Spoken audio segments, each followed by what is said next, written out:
Drama के next part में हम ये देखते हैं कि जब हन, शिया और चेंजिंग की बात पूरे स्कूल में फैल जाती है तो मोशिन आती है हन के पास।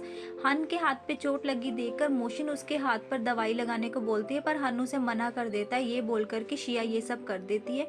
मोशिन का फिर चालू दिमाग चलना शुरू हो जाता है। वो हन से कहती है कि तुमने चेंजिंग के बारे में बात नहीं सुनी। चेंजिंग पूरे स्कूल में शिया का बॉडीगार्ड बनता फिर रहा है, तुम्हारा क्या ख्याल है इन दोनों के बारे में। हन को ये सब सुनकर गुस्सा आ जाता है और वो मोशिन को कहता है कि तुम्हारे पास और कोई काम नहीं करने के लिए। ऐसा बोलकर वो वहां से चला जाता है। क्लास खत्म होने के बाद जब शिया आ रही होती है तो एक लड़का शिया से बात करने के लिए आता है, पर वहां पर चेंजिंग आ जाता है और उस लड़के को भगा देता है। चेंजिंग उसका बॉडीगार्ड बनता फिर रहा था, पर शिया को ये सब अच्छा नहीं लग रहा था, उसको घुटन हो रही थी। शिया उसे कहते हैं कि अगर तुम इसी तरह करते रहे तो स्कूल में कोई भी स्टूडेंट उससे बात नहीं करेगा।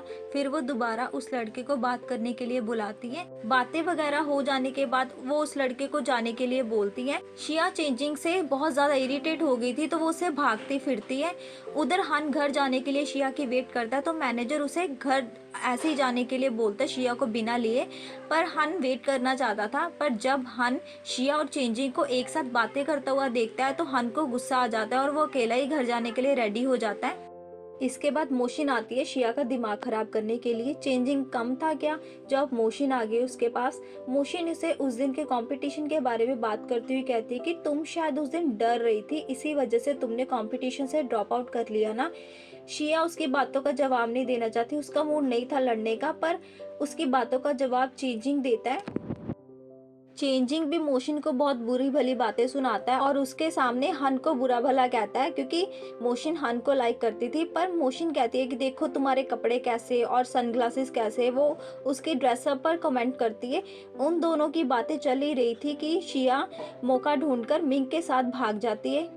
हन बहुत उदास था और कुछ बोल भी नहीं रहा था तो मैनेजर उसे कहते हैं कि तुम शिया को कॉल कर लो, पर हन मना कर देता और मैनेजर से कहता है कि आप कुछ ज्यादा ही बोल रही हो। मैनेजर फिर चुप हो जाते, पर थोड़ी देर बाद हन खुद ही मैनेजर से कुछ टिप्स मांगता है शिया के लिए। अब तो मैनेजर की बारी थी ना नखरे दिखाने की, तो वो नखरे दिखाते। पर हन जब प्यार से बोलता है तो मैनेजर उन्हें एक बॉक्स देते हैं, पर ये नहीं पता होता कि उस बॉक्स में है क्या। मैनेजर हन को ये बताते हैं कि जब वो यंग हुआ करते थे तब उन्होंने बहुत सी लड़कियां पटाई थी। हंसकर हन ये कहता है कि अगर इतनी लड़कियां पटाई थी तो आज फिर वो सिंगल क्यों है। शिया और मिंग भागती भागती स्कूल से बाहर आ जाती है। शिया मिंग से कहती है कि पता नहीं चेंजी को क्या हो गया, उसका बिहेवियर इतना स्ट्रेंज क्यों होता जा रहा है। पर मिंग शिया से कहती है कि मुझे लगता है कि चेंजिंग तुम्हें पसंद करता है। शिया कहती है कि ऐसा बिल्कुल भी नहीं है, तुम चेंजिंग को पसंद करती हो और मैं तुम्हारी पूरी हेल्प करूंगी चेंजिंग को पाने के लिए।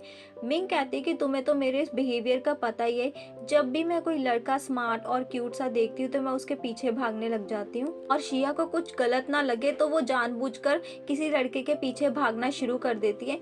तभी ये 3 पर्सन आकर के शिया को वहां से ले जाते हैं।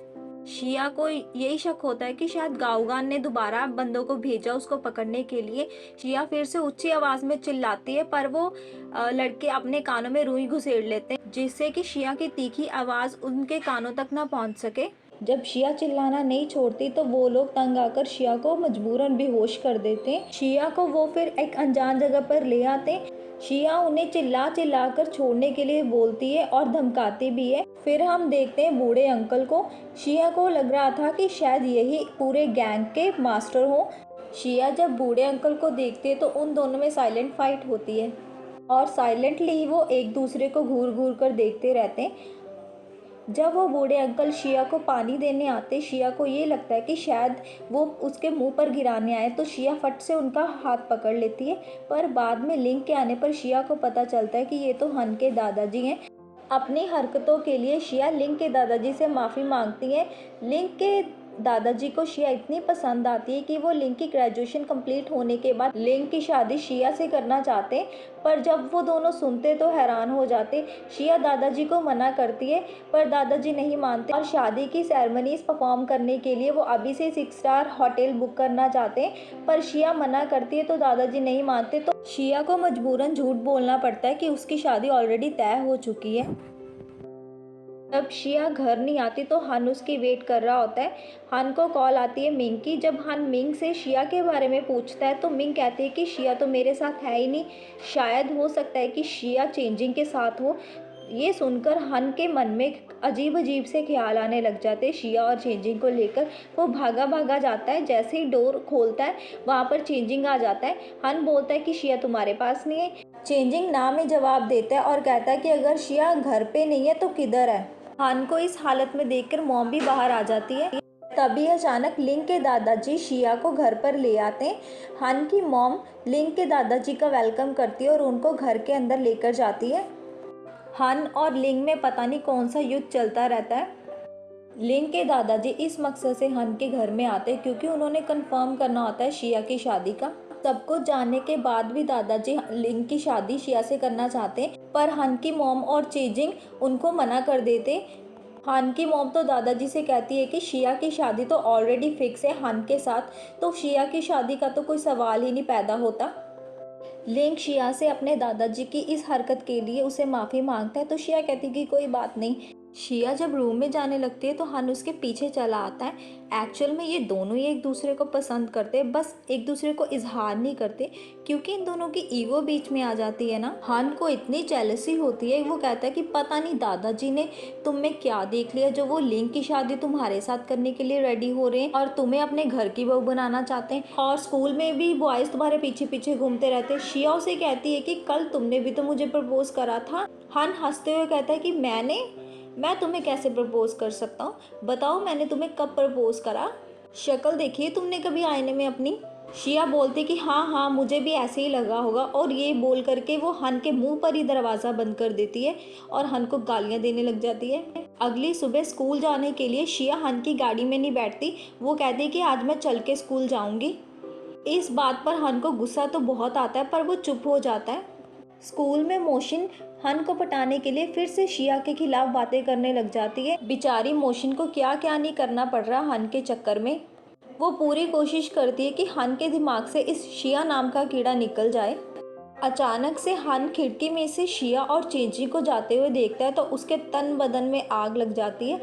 मोशिन भी आग में घी डालने का काम करती है और हन को और भड़काने लग जाती है, पर हन को उसकी बातों में कोई इंटरेस्ट नहीं होता तो वो वहाँ से चला जाता है। हन का पारा हाई हुआ होता है और वो गुस्से से ही अपने रूम में चला जाता है बिना किसी से बात करे हुए। शिया जब आती है तो मॉम उसको अपने पास बुला लेती है बात करने के लिए।